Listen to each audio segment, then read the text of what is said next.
então começar o 64º Bate-Papo Cultural, né? É um evento que acontece pelo menos uma vez por mês, promovido pelo Arquivo, e que traz assuntos importantes para a gente pensar a vida, pensar a cidade, pensar as relações. E estamos aproveitando esse momento do bate-papo também para lançar um livro, uma nova publicação do Arquivo, que trata do principal acervo da autarquia, que é o Fundo Plínio Salgado. Então, nós temos aqui 2 pesquisadores, né? Hoje já 2 amigos, o Alexandre Almeida e o Renato Dota, que vão tratar um pouco dessas questões aí da atualidade. O Renato Dota é doutorando na USP, em História, e vai falar um pouco sobre o integralismo, né, que é também o motivo da nossa publicação. E o Alexandre Almeida é um pesquisador sobre os movimentos de juventude, em especial os movimentos de direita. Então, também vai estar colocando sobre essas questões aí tão presentes na mídia, né, desses últimos tempos aí. E é um prazer ter vocês aqui. Eu e o Renato construímos o livro aí à distância, né, Renato? Ele lá em São Bernardo, São Paulo, eu aqui, e a gente foi construindo com os pesquisadores de vários estados do Brasil. E foi um trabalho extenso, mas que ficou bonito, né? Ficou bacana, ficou profundo, e é um orgulho para o Arquivo ter feito isso com esse grupo de estudos, né, do CNPq, que é o GENT, e que tem pesquisadores de primeira linha, e que o Renato acho que vai falar um pouquinho também do grupo, né? E aí a gente conhece um pouco mais. Obrigada pela presença de todos. Depois a gente vai lá para o quintal da casa, e ali tem um pequeno coquetel, e aí as pessoas que quiserem adquirir o livro também vão estar à disposição. Tá? Nós temos aqui também o Milton, que foi parceiro lá do último capítulo do álbum de fotografias, né? Então, também como autor do livro. Tá bom?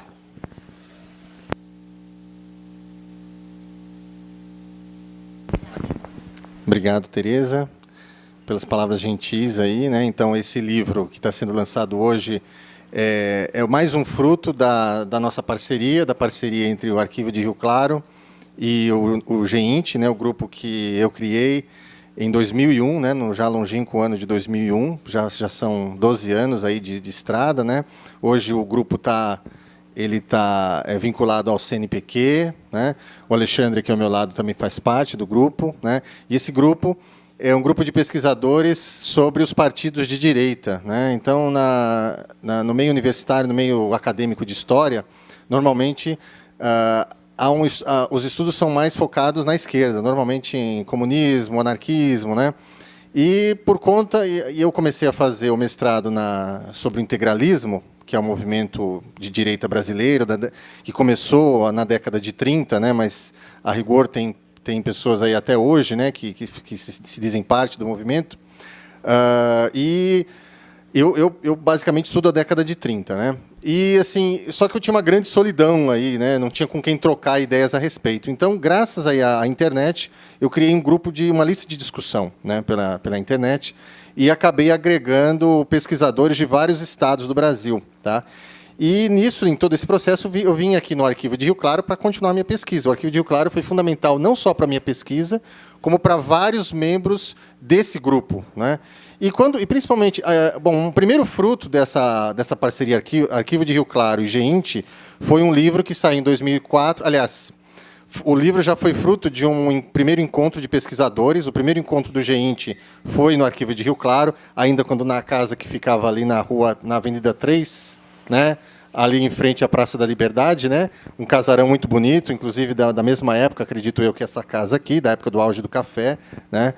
E, inclusive, eu considero aquela casa como uma espécie de túnel do tempo. Parece que eu entrava lá e entrava no tempo do integralismo mesmo, né? E vários desses pesquisadores fizeram suas pesquisas lá. E nós entramos de comum acordo por fazer o primeiro encontro de pesquisadores sobre o integralismo lá, né, no Arquivo de Rio Claro. Isso em 2002. Em 2004, então, saiu o livro, o primeiro livro, que acho que nós temos aqui ainda à venda. Ainda temos alguns exemplares, ou já acabou? É. Tá, não, mas de qualquer modo, quem quiser procurar pode, né, entrar em contato depois aí. A segunda parceria, na verdade, foi um livro organizado pelo João Fábio Bertonha, que é um pesquisador aí, um dos principais pesquisadores sobre o fascismo no Brasil. Nesse momento ele está fazendo uma pesquisa na Alemanha, né? E ele fez um guia bibliográfico sobre o integralismo. E ele me convidou para ser o prefaciador do livro. Esse livro também acho que está aí disponível, né, Tereza? Né? Tem exemplares aí, um guia bibliográfico do integralismo, e também foi a segunda parceria entre o arquivo e o nosso grupo. E o terceiro é este que está vindo a lume hoje, tá? Que, como a Tereza falou, nós dois fazíamos à distância, né? Nós estávamos costurando. Eu convidei os pesquisadores, né, a mandar arquivos para mim, organizei a ordem. A Tereza organizou principalmente a parte das fotos, né, e fez o meio de campo aqui no arquivo de Rio Claro. E nós fomos costurando o livro à distância juntamente com a editora, né? Bom, está aqui? Prazer. Olha lá. Enfim, é uma parceria então que ela está dando muitos frutos, tá? E acho que é importante então falar sobre a importância do Fundo Plínio Salgado, né? O Fundo Plínio Salgado, ele aí já falei a respeito aí de todos esses pesquisadores que vieram aqui, que até hoje dialogam com o arquivo, vêm, pesquisam, né? Aqui no arquivo. E quem foi o Plínio Salgado, né? Que é uma das perguntas aqui que eu pretendo responder. Em primeiro lugar, eu acho que de uma extrema felicidade que uma pessoa que teve a importância do Plínio Salgado ter o seu acervo pessoal acolhido num arquivo como o Arquivo de Rio Claro, né? Porque esse arquivo é um arquivo modelo, né, entre os arquivos municipais no Brasil. Tá? Ele foi organizado por ninguém menos que a professora Ana Maria Camargo, que é professora da Universidade de São Paulo, inclusive orientadora do nosso amigo aqui, Alexandre de Almeida, né, que também é da área de arquivos, também, além de estudar os movimentos da juventude, trabalha em arquivos, né? E ela faz a orelha do livro, né, do nosso livro. Esse livro, inclusive, é uma homenagem a ela, uma justa homenagem, né? E o Plínio Salgado, ele é uma das poucas personalidades que não foram presidente da República, que tem o seu acervo acessível ao pesquisador brasileiro, né? Eu até gosto de fazer uma comparação com outras personalidades que eu acredito que foram personalidades tão importantes quanto o Plínio na história do Brasil do século XX. A meu ver, o Plínio, entre todas essas que eu vou falar aqui, ele é o menos conhecido. Eu não sei se injustamente, né? Porque eu até vou também falar um pouco sobre isso, né? Mas ele é o menos conhecido. Mas ele não é o menos importante. Ele é pelo menos quase tão importante quanto todos esses que eu vou falar. O primeiro, que é o mais importante de todos, na minha opinião, e acho que a maioria deve concordar, é o Getúlio Vargas, né? O presidente Getúlio Vargas foi o presidente que mais tempo esteve à frente aí do Executivo brasileiro, durante 18 anos, né? E ele tem o seu acervo, foi acolhido lá no CPDOC, na Fundação Getúlio Vargas, no Rio de Janeiro, no começo dos anos 70. É também um arquivo extremamente bem organizado, um dos mais importantes do país. Uma outra figura que eu também acho de grande importância na história do Brasil, foi o Adhemar de Barros, né, que foi governador de São Paulo, né, foi um líder político. Não estou falando de positivo e negativo, tá, gente? Todos eles tiveram suas qualidades e seus defeitos, uns mais defeitos do que qualidades, tá?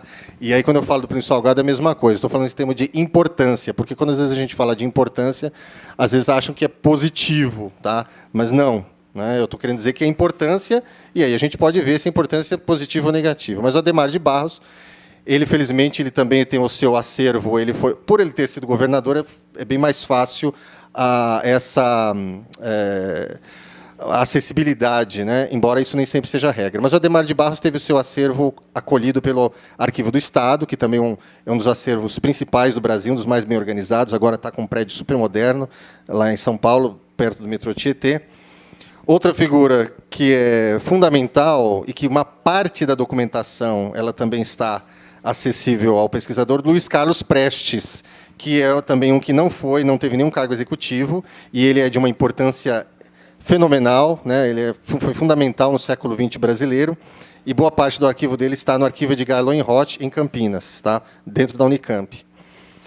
Outra figura que eu acho que é interessante comparar é o Leonel Brizola, tá? Que ele não está tendo a mesma sorte. Eu até reli esses dias dizendo que o acervo dele ele está num galpão no subúrbio do Rio de Janeiro, inclusive num local próximo a uma favela que é ponto de tráfico, né? Então, e está sendo disputado pelos filhos, está sendo disputado pela Fundação Darcy Ribeiro, que era vinculado ao Leonel Brizola. Então, está tendo uma disputa e a documentação ela está se deteriorando ali, né? Então, uma figura de peso como Leonel Brizola está tendo esse maltratamento aí da sua documentação e sua história está se perdendo dessa forma, tá? Enfim, tudo isso também para falar, então, qual a importância ou o legado do Plínio Salgado, né? O Plínio Salgado, não sei se todos aqui já sabem, né? Não vou apresentar muito, porque eu acredito que boa parte da população aqui deva conhecê-lo, né? Deve conhecer mais ou menos o porquê, né? A sua importância, né?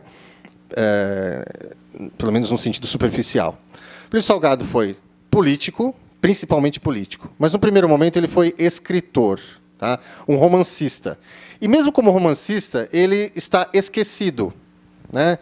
O Plínio Salgado ele foi o responsável pelo primeiro romance modernista brasileiro. Tá? Então, depois da Semana de Arte Moderna, em 1922, aquela em que estiveram Mário de Andrade, Oswald de Andrade, Menotti Del Picchia, Raul Bopp, né? E outros mais, e entre os escritores, né? Sem falar nos escultores de Cavalcante, na Tarsila do Amaral, o Heitor Villa-Lobos, todos que estiveram ali.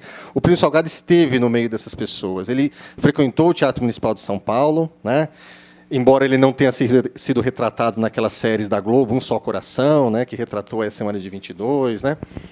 Mas, até por conta do Plínio ter sido um nome meio proibido, digamos assim, ele tenha ficado proibido, né? E tanto contemporâneos dele, de importância que ninguém questiona, como Monteiro Lobato, elogiou profundamente o primeiro livro do Plínio Salgado, o primeiro romance, melhor dizendo, que é O Estrangeiro, né?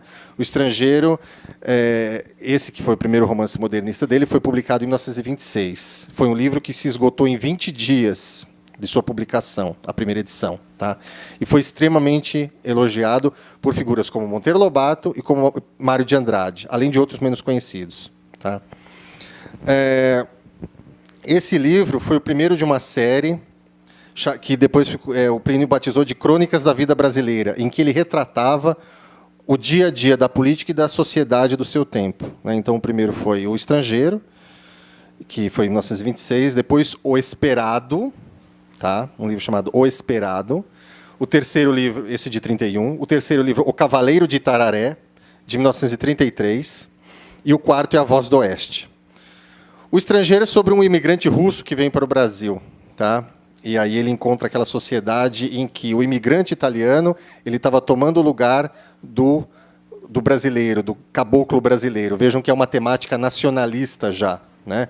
O imigrante ele estava se tornando bem-sucedido, tomando o lugar dos fazendeiros de café, né? E principalmente o caboclo, aquele que é o roceiro, né? O rapaz, digamos o pobre da roça, né?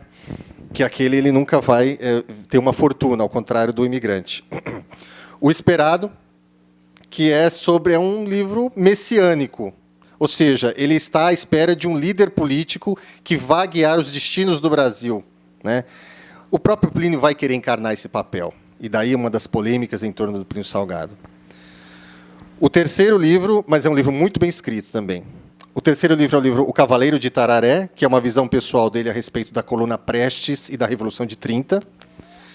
E o quarto livro é A Voz do Oeste. Esse é um romance da época das bandeiras, ou seja, da época dos bandeirantes, né, do século XVIII. Parece estranho, mas nesse momento, nessa época, se escrevia muito esse tipo de livro. Né? Por exemplo, o Alfredo Ellis, né, que é um escritor paulista, que também escreveu livros sobre a época, romances das bandeiras. E um mais famoso, que depois também virou série, que foi A Muralha, escrito por Dinácio Vieira de Queiroz. Não nos anos 30, já nos anos 50, em que foi uma época que se voltou a viver novamente essa onda de romances históricos da época das bandeiras. Mas o Plínio também deixou a sua marca nesse tipo de livro, que é A Voz do Oeste. Dos quatro, esse é o menos importante, é o mais fraquinho, vamos dizer assim. Mas os outros três, principalmente os dois primeiros, eles são foram muito importantes e eles foram muito elogiados na época. E aí eu queria falar da verve humorística do Plínio, que essa é praticamente desconhecida também. Ele não é conhecido pelo seu humor, né? Ele tem uma obra gigantesca, uma obra literária gigantesca. Ele tem mais de 70 livros escritos, tá? Não só romances. Ele escreveu poesia, ele escreveu crônicas, ele escreveu literatura religiosa, filosofia, né? Política, obviamente, né? Os livros que ele mais escreveu, muitos livros contra o comunismo, né? Que ele era um anticomunista ferrenho, tá? Mas ele escreveu um texto humorístico, na verdade um conto chamado Anastácio Pensativo. E esse livro foi escrito já na década de 50, em 1956.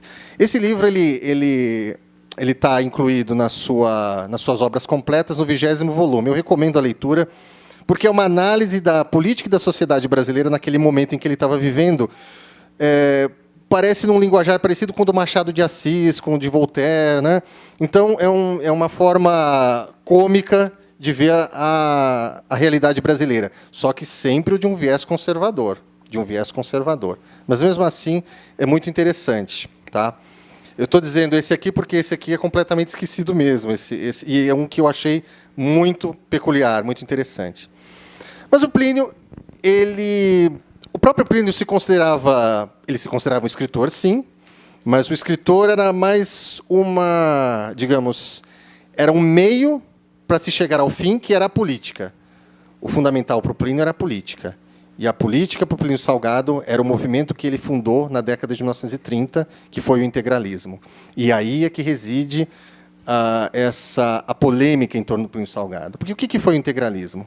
Foi um movimento que foi muito importante na década de 30, no Brasil, em todo o território nacional. O movimento foi criado em São Paulo.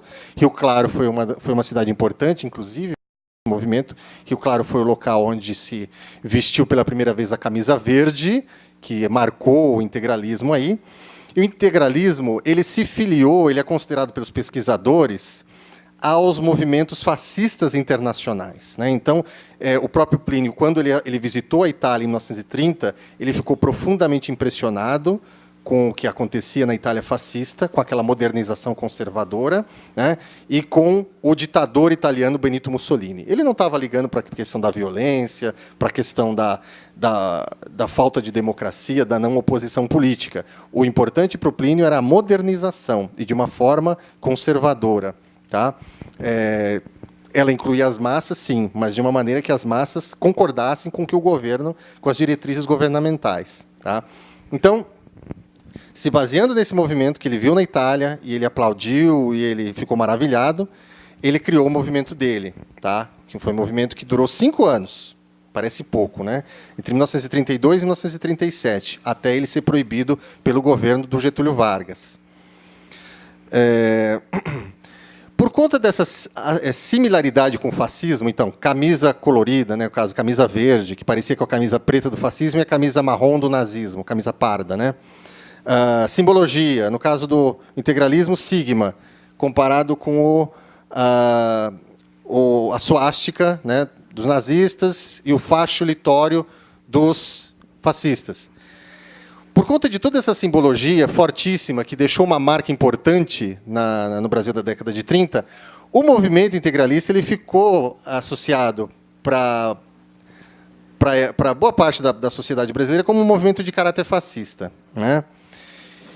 E isso fez com que, durante a Segunda Guerra Mundial, o governo Vargas, que aí já era uma ditadura, que não permitia partidos políticos, não permitia uma imprensa contestadora, toda a imprensa era controlada pelo Estado Novo do Getúlio Vargas, e a Segunda Guerra Mundial comendo lá fora, a propaganda do Getúlio Vargas, a propaganda do Estado Novo, dizia os integralistas são os nazistas brasileiros. E, obviamente, os integralistas não tinham como se contrapor, se defender. Tá? O Plínio estava no exílio em Portugal, tinha vários integralistas que estavam espalhados aqui, mas eles não tinham como se defender. Então, houve os integralistas brasileiros, aqueles que tinham militado na ação integralista, ficaram conhecidos como quinta colunas. Tá? Bom, acaba a Segunda Guerra Mundial, o Brasil, inclusive, se posiciona a favor dos aliados, manda tropas para a Europa para lutar contra o nazismo, né?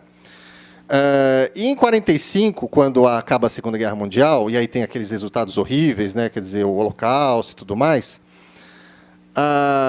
o Getúlio ele é derrubado, mas há toda uma movimentação contrária ao integralismo no Brasil, né? Então, em 45, 46, o ambiente para os integralistas é péssimo no Brasil. Tá? E ele vai...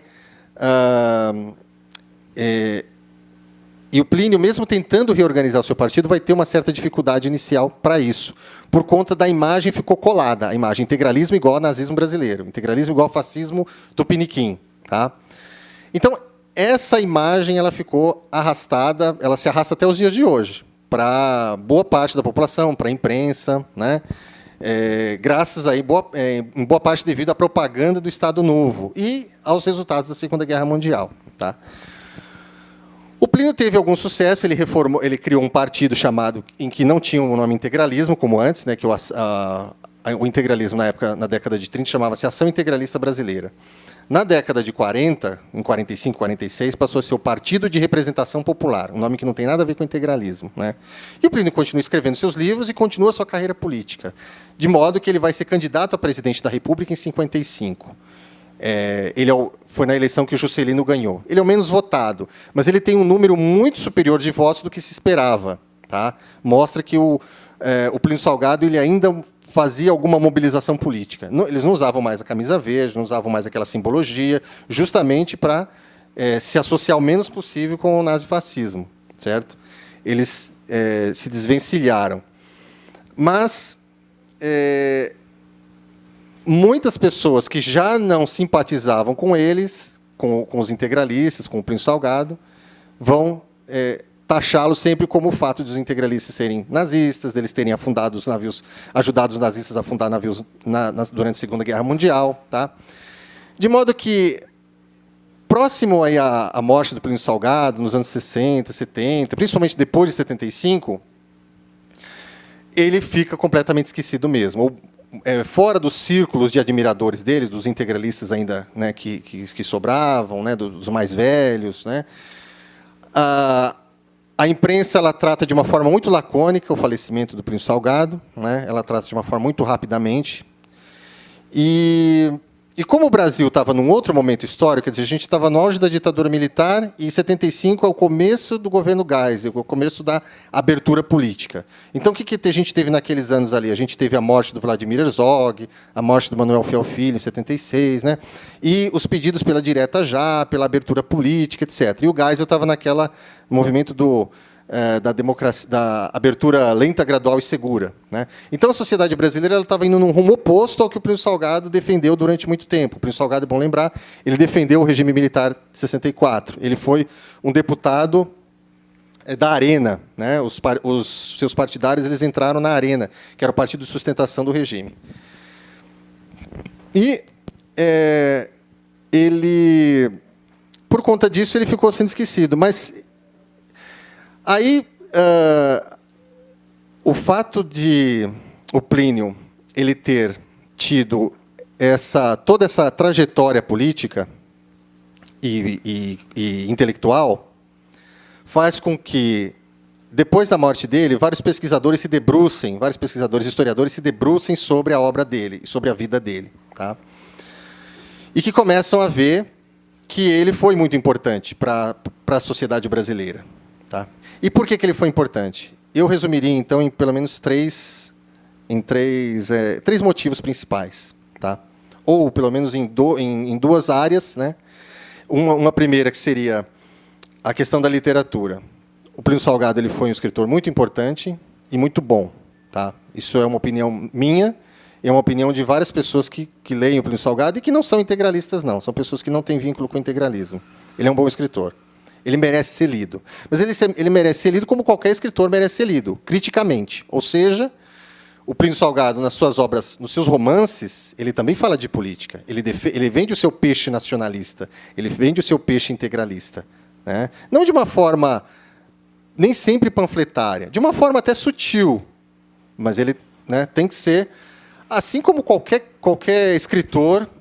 Nós tivemos muitos escritores engajados, né, politicamente. O Jorge Amado, que foi um stalinista roxo, né, foi um stalinista extremo. E ele é lido aí normalmente. Nem sempre ele está lá defendendo o seu peixe stalinista, mas ele é político. Jorge Amado, em muitos momentos, é um escritor político. E outros mais, né? Mas o Plínio Salgado ele merece ser lido pela importância literária e ser lido criticamente. E do lado político, qual a importância do Plínio e do integralismo? O integralismo foi, então, uma importante matriz do autoritarismo brasileiro. O autoritarismo brasileiro marcou todo o século XX. Tá? Ele é uma marca, né, da história brasileira. E, no século XX, o integralismo ele que teve uma presença fortíssima na década de 30, e ele projetou importância, influência nas décadas seguintes. Né? Lembrei aí do Partido de Representação Popular, a grande votação que o Plínio teve nas eleições de 55, né? E o fato dele ter sido sucessivamente reeleito deputado nos anos seguintes, certo? E hoje nós temos aí, inclusive, graças à internet, nós temos aí o movimento integralista, ele continua, né, não tão importante quanto nos anos 30, mas ele continua na ativa. Tá? E também o integralismo ele foi, e aí eu estou pegando a perspectiva do historiador, né, foi o movimento fascista mais importante fora da Europa. Mais importante fora da Europa. Eu estou falando de fascismo, quando eu digo fascismo, não quer dizer subordinado ao Mussolini, subordinado ao governo de Roma, não. E muito menos ao governo nazista de Berlim, não subordinado, mas que tinha características semelhantes, ideias semelhantes, antiliberalismo, anticomunismo, corporativismo, justificativa da violência como forma de fazer política, movimento de massa, simbologia, né? Então, essas características que outros movimentos fascistas tinham também na Europa. Tá? E no continente americano, nenhum outro se igualou ao movimento integralista brasileiro. Eu estou falando, sobretudo, do movimento na década de 30, porque, só para ficar claro, depois dos anos 40, até para se desvincular do fascismo europeu, ele vai perder boa parte dessas características, tá? da simbologia, né? O antiliberalismo, ou seja, a antidemocracia, ele vai colocar isso um pouco de lado, né? Um pouco. Mas o anticomunismo é uma coisa que continua, né? Continua, se mantém até hoje. E o antissemitismo. O antissemitismo, que era algo que... O que é o antissemitismo? É o ódio e horror aos judeus. O maior expoente aí do antissemitismo na história do Brasil foi o Gustavo Barroso, que foi o número 2 do movimento integralista. Era o segundo na sucessão depois do Plínio Salgado. Ele foi o principal divulgador de panfletos antissemitas no Brasil. Tá? Os protocolos dos sábios de Sião. Tá? Foi o mais famoso. Ele foi o tradutor brasileiro dessa obra. Para vocês terem uma ideia, Gustavo Barroso, depois da guerra, não milita mais no movimento integralista, não milita mais em movimento nenhum. Tá? Mas, enfim, então, é basicamente isso. Né? Eu espero que tenha ficado claro, espero que tenha conseguido passar a mensagem. Plínio Salgado, então, foi uma das figuras mais importantes da política no século XX brasileiro. Foi um importante escritor, que ele está esquecido, mas que ele merece ser revisto, mas sob esse prisma. Não sob um prisma necessariamente positivo, pelo menos para nós que não somos integralistas. Mas nesse prisma... assim como foram importantes muitas outras figuras não necessariamente positivas. Ademar de Barros, Leonel Brizola, Carlos Lacerda, Getúlio Vargas, né, e Luiz Carlos Prestes e outros mais. Tá? Enfim, é isso. Obrigado. Com a palavra, o Alexandre.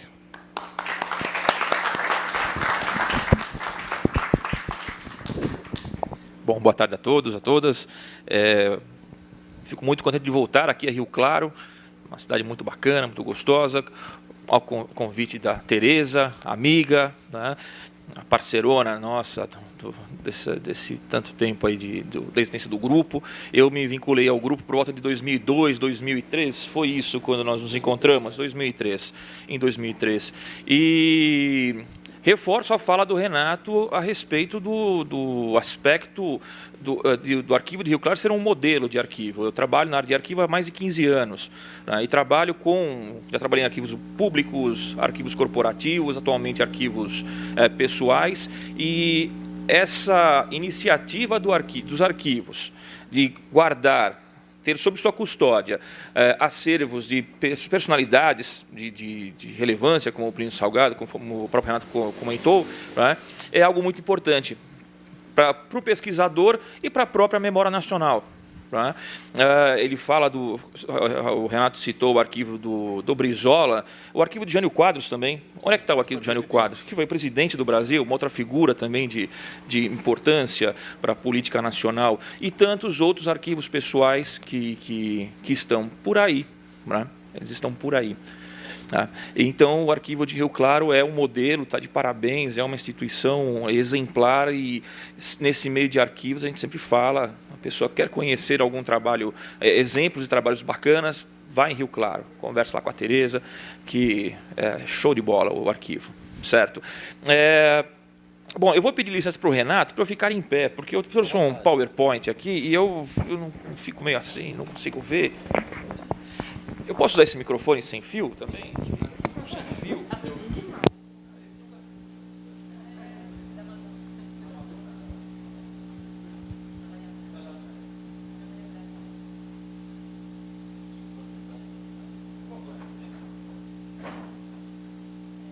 Muito obrigado. Pode ficar aí, Cássio, tá ótimo. Eu começo pelo obrigado, mas é o fim, mas obrigado. Obrigado pelo convite, obrigado pela presença de vocês. E, bom, como é que é o negócio aqui mesmo?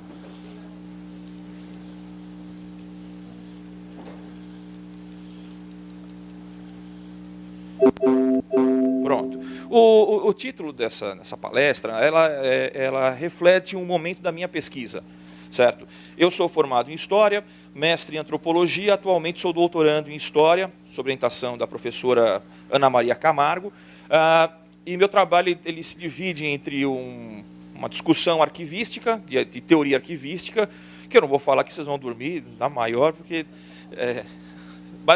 E um outro aspecto da juventude, que é um tema que me interessa muito. Além de trabalhar como arquivista, eu sou professor de professores, eu trabalho como formador de professores no curso de Ciências Sociais.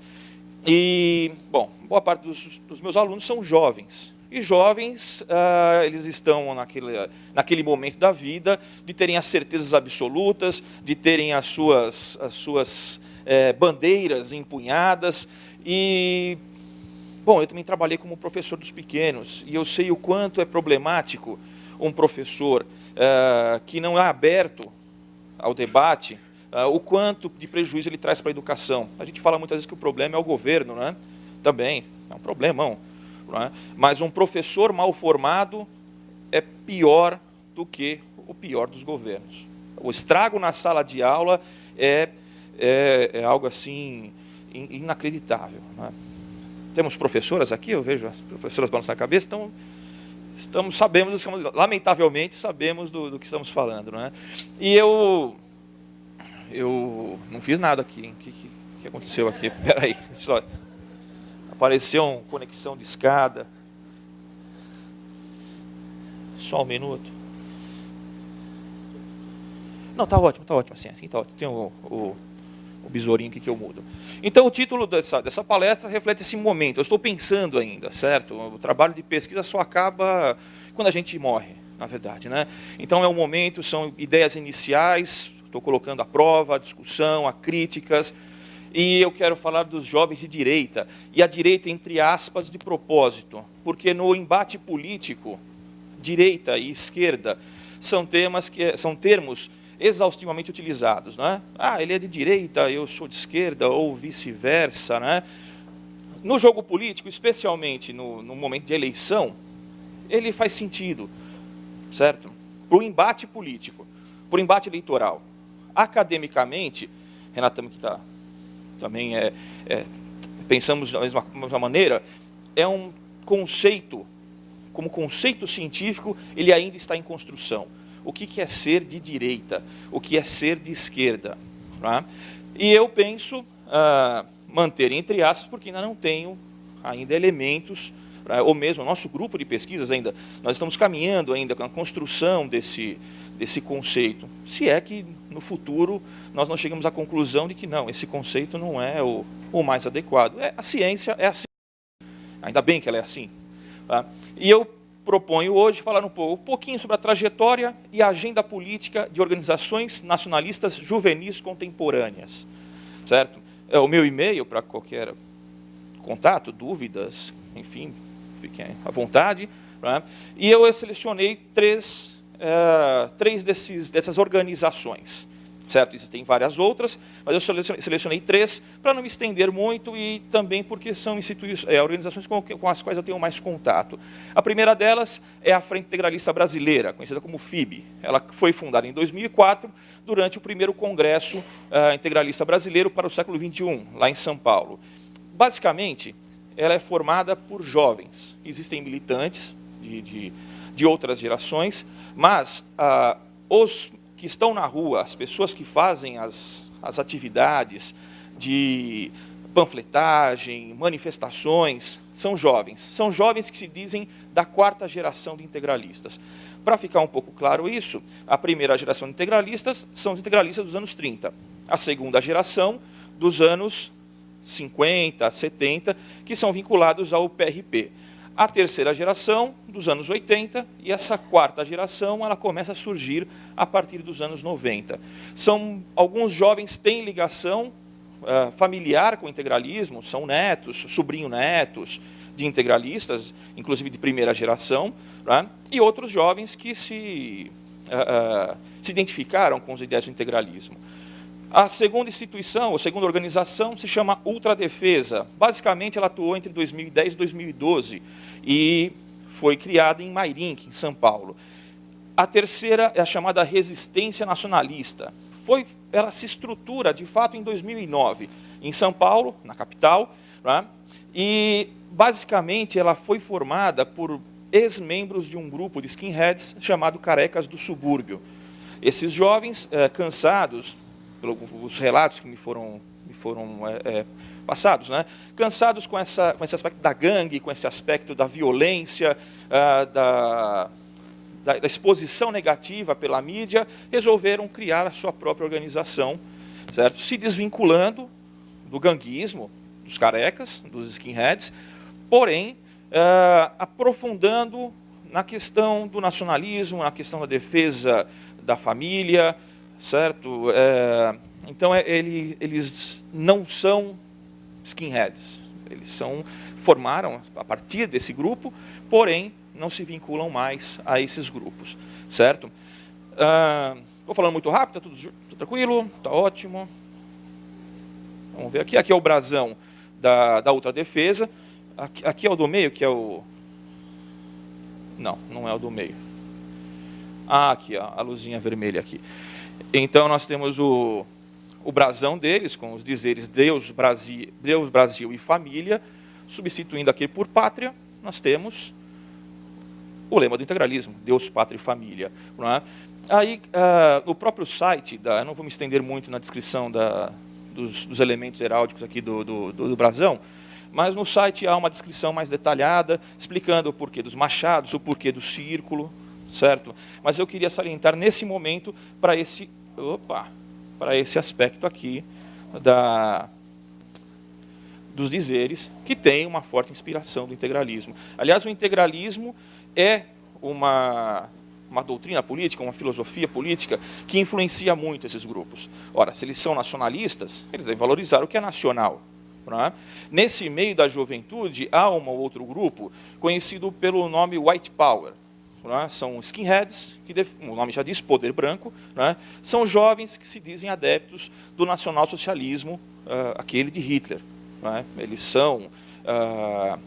discriminam outras, defendem a pureza da raça branca, discriminam as outras raças, mas nesse caso, esses grupos não há um contato próximo por uma questão mesmo de ideológica, né? Ora, esse grupo que eu citei, o White Power, na verdade, ele importa uma ideia, ele importa uma doutrina, uma ideologia.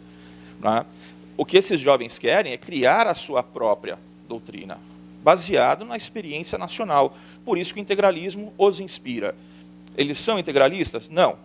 Muitos com os quais eu conversei, mas fora, evidentemente, o pessoal da Frente Integralista Brasileira, o pessoal da Ultradefesa, por exemplo, nós não somos integralistas, mas temos muita simpatia, muito respeito por Plínio Salgado, Gustavo Barroso, né? Nos inspiramos nas ideias, mas não somos um movimento ou não somos integralistas.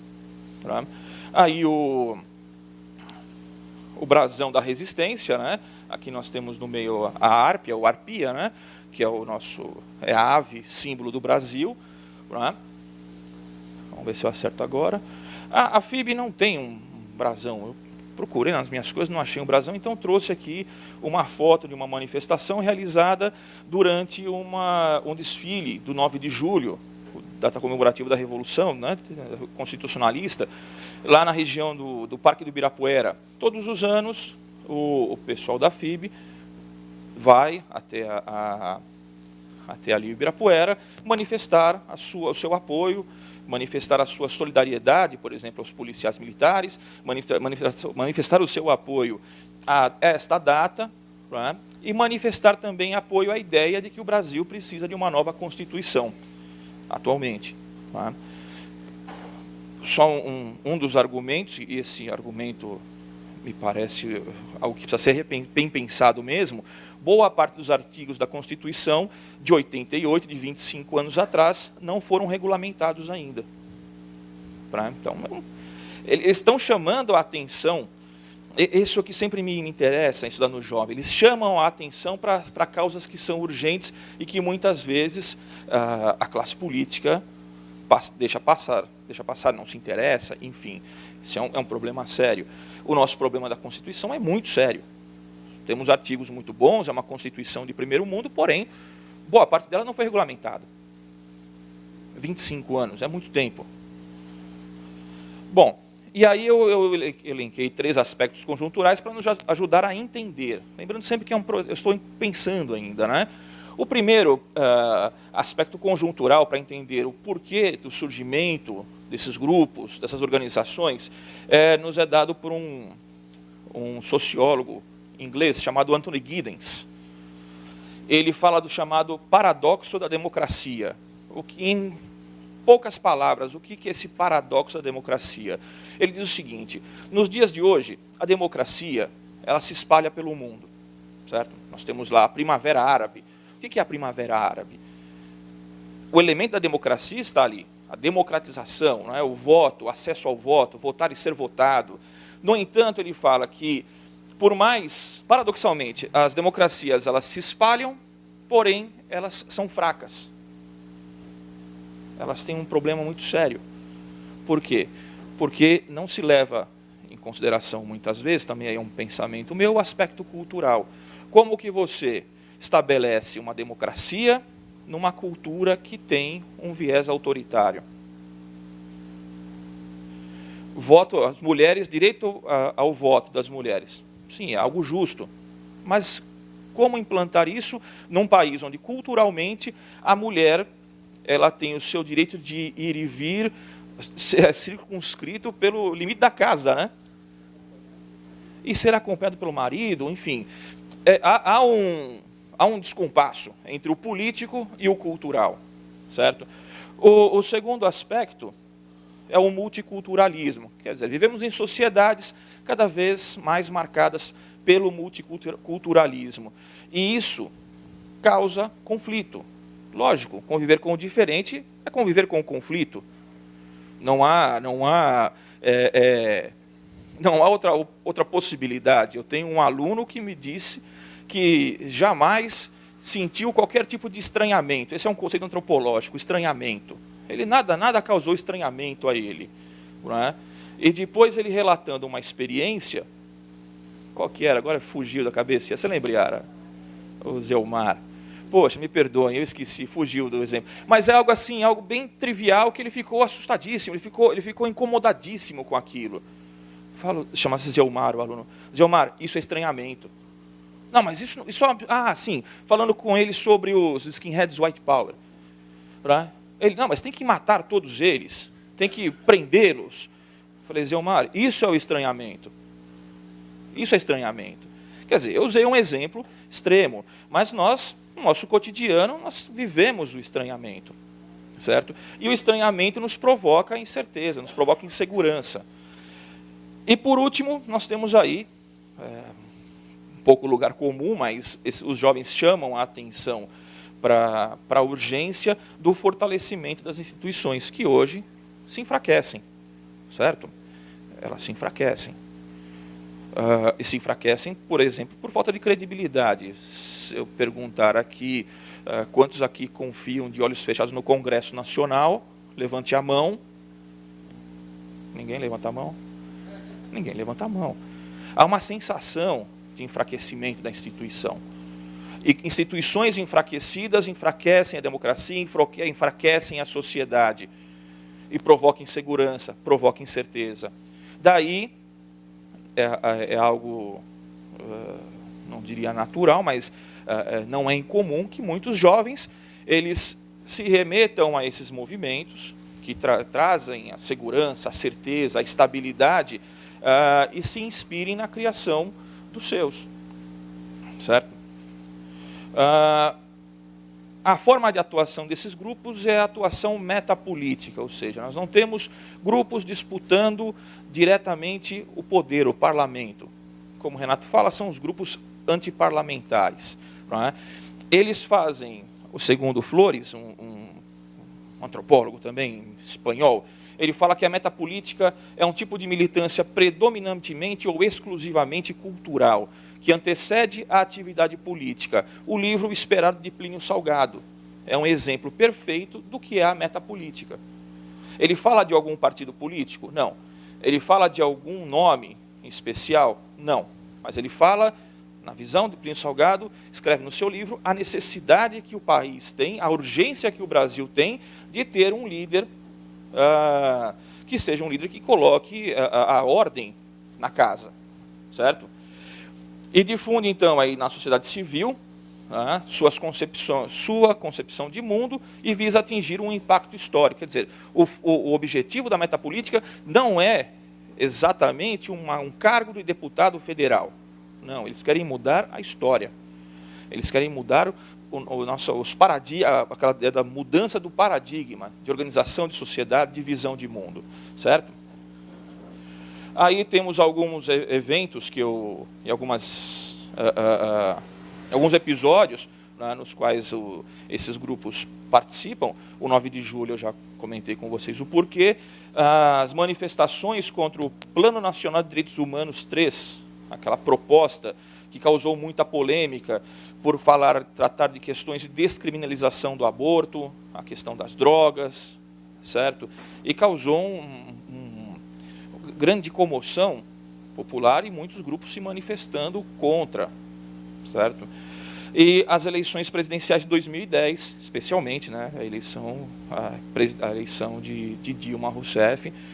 Eu tenho aí alguns exemplos. Isso aqui foi um trabalho de campo que eu fiz no 9 de julho, no Ibirapuera. Dá para dar é um videozinho, mas enfim, basicamente eu só fiz um recorte aí. Então, a homenagem aos policiais militares prestada pela organização Ultradefesa, certo? Aí a manifestação no MASP contra o Plano Nacional de Direitos Humanos, a terceira versão, né? Nós temos aí os militantes, direitos humanos, e nós somos o quê? Certo? Esse evento ficou muito marcado, ficou muito famoso na época, em 2011, porque de um lado havia um grupo de jovens nacionalistas, que são eles, e de outro lado um grupo de jovens de esquerda. E ficava e a polícia militar no meio, né, tentando apartar um possível conflito. Né? Aqui nós... Oi, desculpe. Espera aí. Quem está aqui? Quem que é ele? Eu vi, mas ganha um... Jair Bolsonaro. Jair Bolsonaro. Oi? O Black Bloc estava do outro lado. Não, mas não é Black Bloc. Pode ser até... É um Black Bloc, mas um Black Bloc nacionalista, não um Black Bloc anarquista. Que existe. É que eles estavam aqui. Eles estavam desse lado aqui, na frente. Tá? O Jair Bolsonaro, como próprio... estavam à esquerda. Como o Renato colocou, é uma figura, um deputado federal, polêmico. Tá? Ele ou tenta capitalizar essa massa de descontentes que se identificam com ideias de direita, mas é bom ressaltar que Eles não estão fazendo aqui uma manifestação pró-Bolsonaro. Quer dizer, era pró-Bolsonaro também porque Bolsonaro ele havia criticado nessa época, essa manifestação aqui, ela também criticava aquele kit contra a homofobia, ou pejorativamente chamado kit gay, né, que seria distribuído nas escolas. Então, Bolsonaro fez uma crítica contundente a esse projeto, né, e esses jovens se manifestaram a solidariedade, alguns, né, usando a camiseta do Bolsonaro. Aqui um cartaz produzido pela Resistência Nacionalista, né? De novo, não. Aí temos meio Dilma, Lula. Meio Dilma, meio Lula. Né? E colocando, né, eles como os traidores da nação. Oh, meu Deus, aqui em cima, né? Aqui no canto superior direito ali, a foice e o martelo, o símbolo do comunismo, né? Não, proibido. Né? Então, vinculando, né? Vinculando o Partido dos Trabalhadores com o comunismo. Bom, a partir desses pequenos exemplos, eu fiz uma pequena classificação, estou fazendo uma pequena classificação dos principais elementos dessa agenda política. O que é uma agenda política? Bom, o nome já diz, né? É uma agenda que a gente programa o nosso dia a dia. Né? Nesse caso aqui, eu procuro identificar os elementos, ou pelo menos as principais ideias-força desses grupos. Cada grupo tem a sua especificidade, isso é importante ressaltar. O que eu faço aqui é a minha interpretação, tentando entender quais são as principais ideias-força, para no final da palestra tentar pensar em conjunto aqui, a partir também da proposta de Giddens, de Anthony Giddens, a respeito de possibilidades de diálogo, com vistas de fortalecer a democracia, certo? Vamos lá. A ideia-força é a família heterossexual e monogâmica. Por quê? Porque ela é o sustentáculo primordial do Estado, a célula máter de uma sociedade. É uma instituição que forma a pessoa para viver em sociedade. Como a gente fala em escola, né? Educação se traz de onde? Se traz de casa. Né? A escola, ela fortalece. A escola, ela fortalece essa educação e molda, às vezes, aquilo que não cabe no convívio social, certo? Então, a crença é de que essa família heterossexual e monogâmica está desaparecendo. E, com ela, a noção do próprio Estado. Por quê? Eu coloquei essa palavra gaysismo. Gaysismo é uma mistura de gay com nazismo. Né? A crítica que se faz aos movimentos de defesa dos direitos dos homossexuais. Né? Determinados grupos são identificados como grupos que estão tentando impor a sua agenda política, a agenda política do movimento gay, certo? E na concepção desses grupos, essa agenda política do movimento gay irá destruir a família, certo? Um outro elemento que sustenta essa ideia-força é a crítica ao aborto. Ora, fica claro, né, para a gente que se um grupo que defende que a família é o sustentáculo primordial do Estado, se a sociedade permite o aborto indiscriminado, né, como foi a crítica que foi feita ao PNDH 3, era o aborto indiscriminado. E num dos trabalhos de campo que eu fiz, numa palestra no Instituto Plínio Corrêa de Oliveira, um dos palestrantes fez um comentário de militantes feministas que defendiam o aborto em qualquer momento da gravidez. Então, no 9º mês da gravidez, poderia-se fazer o aborto. Então, essas são ideias que não duvido que circulem por aí, certo? Mas são ideias que são utilizadas por esses grupos para sustentar essa ideia-força da família heterossexual e monogâmica. Aí nós temos um cartaz produzido pela Resistência Nacionalista, né? A mordaça na cor do arco-íris, representando o movimento gay, amordaçando uma pessoa, impedindo ela de se manifestar, de falar, né? E eles criticando, né? Cadê o artigo 5º da Constituição, da liberdade de expressão? Né? Aqui embaixo,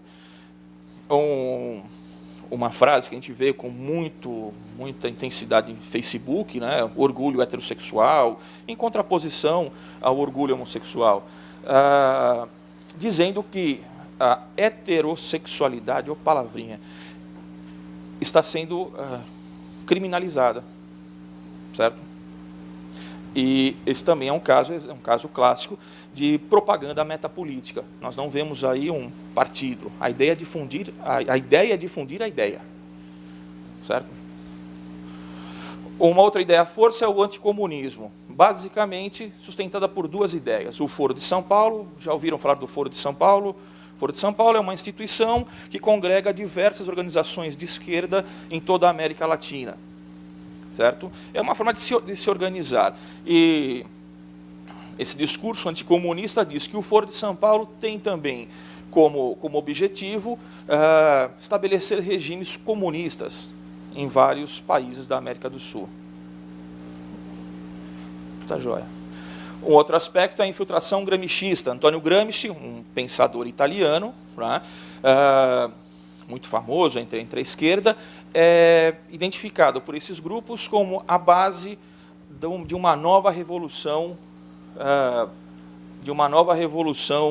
marxista, o chamado marxismo cultural, certo? Esse é um conceito construído pelos grupos, certo? Não só por esses grupos, mas é uma ideia que circula com muita intensidade nesse meio de organizações nacionalistas, né?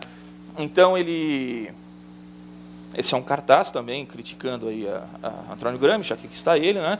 E a ideia é que a revolução comunista não daria certo pela força das armas, ela dá certo pela força da cultura, certo? Então é a música, é a literatura, são os programas de TV, esse o caminho que a nova revolução comunista está se ganhando espaço na sociedade mundial. Outra ideia força, o anticapitalismo, por conta da especulação financeira, a interferência de interesses financeiros no Estado e a concentração de riqueza. Basicamente é uma crítica ao liberalismo, né? Podemos falar anticapitalistas e ou antiliberais. Aí um exemplo, né, da crença que capitalismo e comunismo são irmãos siameses, são faces da mesma moeda, não é? Isso sempre identificado com a figura da morte. Uma outra ideia força é o nacionalismo. O nacionalismo de terceira via, ele não é diferente da ideia de terceira via da social-democracia, certo? Que é, por exemplo, são as ideias força do PSDB. Nesse caso aqui, a terceira via é um nacionalismo anticapitalista e antissocialista, mas que defende a autodeterminação dos povos e a valorização da identidade nacional. Aí no caso também, né, mais um exemplo aí, um cartazinho, deixando bem claro onde se localiza. Esse aqui é o cartaz da FIB, onde eles se localizam no chamado espectro político, né, direita, para direita, esquerda, centro-esquerda, em cima do muro, etc. Eles se colocam fora disso, certo? E portanto fora do jogo parlamentar. O militarismo como uma outra ideia força, sustentada pela ideia da legítima defesa, e faltou colocar aí a defesa contra os inimigos externos e principalmente os inimigos internos, no caso, os comunistas, certo? E aí comunista abarca tudo, né? Pessoal do PSTU, pessoal do PT, pessoas que têm uma simpatia pela esquerda, todos acabariam sendo genericamente identificados como comunistas. O aclassismo, quer dizer, uma sociedade sem classes, e aí, no caso, como é que seria essa sociedade sem classes? Já uma oposição clara também ao marxismo, ao comunismo, né? E ao comunismo. Uma sociedade harmônica, onde todas as pessoas viveriam em solidariedade, um princípio de equidade e o direito à propriedade. Esse é um elemento que distingue esse aclassismo dos grupos nacionalistas de uma sociedade comunista, por exemplo, o direito à propriedade. O espiritualismo, que não é apenas a crença em Deus, essa outra ideia força, o espiritualismo, parte da ideia de que o homem não é só matéria. O homem também é espírito. É preciso pensar o mundo de uma forma não só material, mas sim transcendental. Daí a religiosidade presente também em muitos dos militantes, certo? Não há uma religião oficial, enfim, não há nada disso. Mas essa ideia da religiosidade, da espiritualidade é muito forte também. O antirracismo, né? A ideia, o que sustenta essa ideia à força é a criação de uma identidade brasileira e a oposição ao multiculturalismo. Então, por exemplo, em um texto da ultradefesa, eles deixam claro que não concordam com a ideia de uma pessoa se declarar eurodescendente, afro-brasileiro, povo da terra. Não, todos são brasileiros, certo? E a ideia de que é a partir da miscigenação desses povos que se criará não necessariamente uma raça brasileira, mas uma identidade brasileira. A ideia do Estado forte, dois elementos que sustentam essa ideia, a força, é a ação de ONGs internacionais. Atualmente, a crítica é muito voltada, não necessariamente, mas é muito forte, às ONGs ambientalistas, certo? Aquela ideia de preservar a floresta significa impedir o desenvolvimento do país. E eles dizem que não, isso o que acontece na verdade é que países desenvolvidos querem impedir o Brasil de cumprir o seu chamado destino manifesto, de ser uma grande nação. E também organizações internacionais, como a OMC, que é a Organização Mundial do Comércio, a OTAN, entre tantas outras. Essas organizações internacionais, FMI, por exemplo, também, que interferem nas políticas nacionais.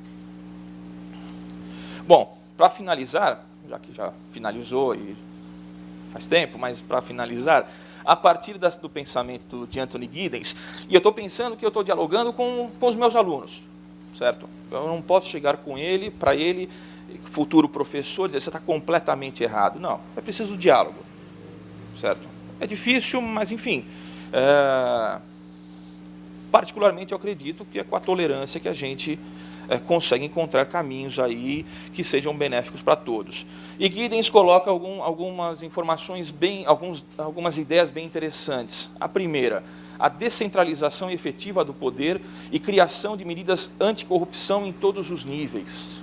Certo? Um problema, esses grupos também chamam a atenção para a urgência do combate à corrupção. Isso nós percebemos, nós vemos isso cotidianamente. Não estou falando de corrupção do deputado federal, do senador, eu falo da pequena corrupção do dia a dia. Né? Aquele oficial de justiça que vai entregar lá o mandato, aí você dá uma caixinha para ele. Né? Aquele técnico da Eletropaulo que vai fazer a ligação elétrica, aí você dá uma caixinha para ele, tem um negocinho errado ali, você dá uma caixinha para ele. Então, o Giddens coloca que essas medidas anticorrupção não dizem respeito apenas aos deputados, ao presidente, ao senador, mas às pequenas corrupções diárias, que são elas que, de certa forma, fazem vista grossa para as grandes corrupções. A ampliação de procedimentos de decisão alternativos, como júris populares e referendos, quer dizer, a participação maior da população, uma democracia representativa, mas que tem elementos de democracia direta. Quer dizer, o povo deve se manifestar para determinadas decisões ou ideias, como foi, por exemplo, no Estatuto do Desarmamento. É um tema polêmico, porém foi consultada a população. Em 93, quem se lembra daquele plebiscito, se o Brasil voltava a ser uma monarquia, ou seria uma república parlamentar, seria uma república presidencialista, enfim, também é um outro elemento que Giddens coloca como algo positivo. Maior diálogo e colaboração entre os governos e os crescentes grupos de causa única. O que são esses grupos de causa única?